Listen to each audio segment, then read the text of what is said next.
వచ్చే ఎన్నికల్లో టీడీపీ ఖచ్చితంగా అధికారంలోకి వస్తుందన్నారు మాజీ మంత్రి నారాయణ. టీడీపీ జాతీయ ప్రధాన కార్యదర్శి నారా లోకేష్ యోగాళం పాదయాత్ర ప్రారంభించినప్పుడు వైసీపీ నేతలు విమర్శలు చేశారని, కానీ దిగ్విజయంగా పూర్తి చేసి టీడీపీ శ్రేణుల్లో కొత్త ఉత్సాహం నింపారని గుర్తు చేశారు. నెల్లూరు తన హయాంలోనే అభివృద్ధి చెందిందని చెప్పారు. ప్రజలు టీడీపీ వైపే ఉన్నారని చెప్తోన్న నారాయణతో మా Nellore correspondent Muralikrishna face to face.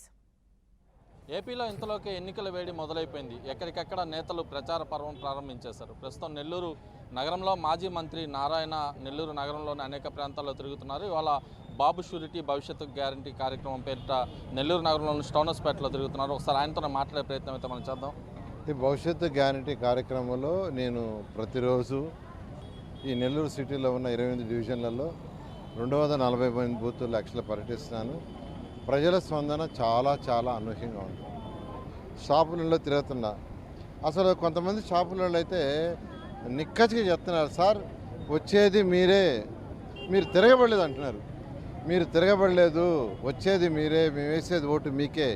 Sir వీళ్ళే కాదు, పేదలు నిరుపేదలు తీసుకుంటే నేను 49, 50, 5, 6 డివిజన్లలో ఏదైతే స్లమ్ ఏరియాస్ ఉన్నాయో ఎక్కడ పట్టినా ఒకటే, ఇవేమి ధరలు సార్, విపరీతమైన ధరలు.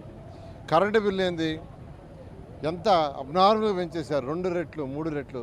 అంతకుముందు 200 కట్టేది, ఇప్పుడు నేను 600 కడుతున్నాను. రేట్లు విపరీతంగా పెంచేశారు. గ్యాస్ సిలిండర్లు అబ్నార్మల్ పెంచారు. ఏదో సబ్సిడీ అని 10,000 ఇస్తున్నారు, 1,00,000 రూపాయలు ఆగేస్తున్నారు. ఇది పరిపాలన కాదంటున్నారు. ఖచ్చితంగా అందరూ వెక్స్ అయిపోయి ఉన్నారు. 2024లో అత్యధిక మెజారిటీతో తెలుగుదేశం రావడం జరుగుతుంది. అంటే నెల్లూరు నగరంలో ఇప్పటికే మీరు 2019 సమయంలో మంత్రిగా ఉన్నప్పుడు అనేక అభివృద్ధి కార్యక్రమాలు చేశారని చెప్తున్నారు. వచ్చేటటువంటి 2024 ఎన్నికలకి ప్రత్యక్షంగా పోటీ చేయబోతున్నటువంటి పరిస్థితుల్లో ఏ హామీ ఇస్తున్నారు? ఒకటేనండి, 2014లో నేను కంటెస్ట్ చేయలేదు. 93 నుంచి తెలుగుదేశం పార్టీకి నేను సేవ చేస్తాను హైదరాబాద్ పార్టీ ఆఫీస్లో ఉండి. ఎలక్షన్స్ అయిన తర్వాత నారా చంద్రబాబు నాయుడు గారు పార్టీ అధినేత, ఆయనే పార్టీలోకి గవర్నమెంట్లోకి ఇన్వైట్ చేయటం, నాకు మున్సిపల్ శాఖ అమరావతి శాఖ ఇవ్వడం జరిగింది. దానికి తగ్గట్టుగా ప్రజలకి సేవ చేయాలని చేశాను. నెల్లూరులో నేను కంటెస్ట్ చేయలా. నెల్లూరులో పుట్టి పెరిగినందుకు నెల్లూరు ప్రజలకు సేవ చేయాలని ఒక 5,200 కోట్లతో యాక్చువల్గా అనేక ప్రాజెక్టులు, అందులో అన్నిటికంటే ముఖ్యమైనది అండర్ గ్రౌండ్ సివరేజ్. సంగం బ్యారేజ్లో 365 నీళ్ళు ఫుల్గా నీళ్లు ఉంటాయి, క్వాలిటీ నీళ్లు ఉంటాయి.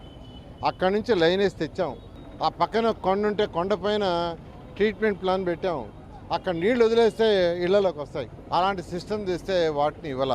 నెల్లూరులో ఒక స్వర్ణాల చెరువు ఉంది, బ్యూటిఫుల్ స్వర్ణాల చెరువు. 365 నీళ్ళు ఉంటాయి. దాన్ని కూడా మనం ఎందుకు ఉపయోగించకూడదు, నెల్లూరు ప్రజలకు ఎందుకు చేయకూడదని ఒక నక్లెస్ రోడ్ తయారు చేసాం.